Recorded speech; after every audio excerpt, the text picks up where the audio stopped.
জন্য বুদ্ধিমান বান্দা তারাই যারা না পাইলে ধৈর্য ধরে, অন্যের পাওয়া দেখলে খুশি হয়ে শুকরিয়া করে। রব্বুল আলামিন তাদের জন্য নিয়ামতে ভরপুর করে দেয়। আল্লাহর প্রশংসা যারা করে, শুকরিয়ায় যারা মাথা নত করে, রবের হুকুমের অপেক্ষায় যারা ধৈর্যকে আপন করে, বিশ্বাস করবেন ভাই, তারা কখনো লস প্রজেক্টে থাকেই না। যদি যুদ্ধ হয় আইফোন পাওয়া নিয়ে, হয়তো আপনি নির্দিষ্ট করে ফেললেন আইফোনটা পেলেই সফল, কিন্তু রবের প্ল্যানিং এটা নয়। রবের প্ল্যানিং এটা নয় কাউকে আইফোন দিয়ে খুশি করে দিবে, ওদিকে আপনাকে আইফোন কেনার মতো 10খানি জায়গার মালিক বানায় খুশি করে দিবে। সবাইকে আপনার চাওয়া আমার চাওয়া মতো দিবে না। সেজন্য বুদ্ধিমানরা নিজেদের চাওয়াকে নির্দিষ্ট করে দেয় না। তারা বলে, আল্লাহ আমার কি দরকার তুমি জানো, থাকবেন।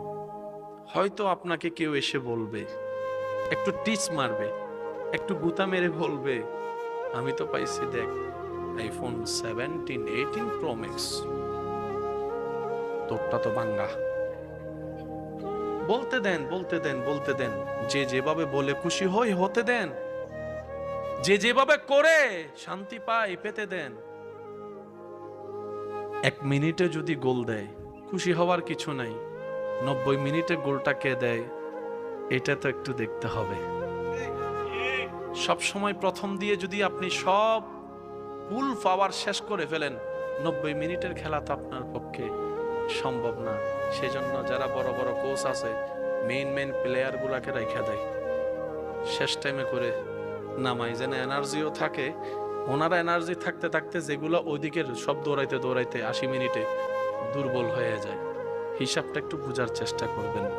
অস্থির হওয়ার দরকার নেই, কারণ হারালে কোনো আফসোস নেই। আনার সময় তো নিজের কিছু আনিনি। সুবহানাল্লাহ। আনার সময় তো নিজের কিছু আনিনি, অর্জনও নিজের কিছু নাই।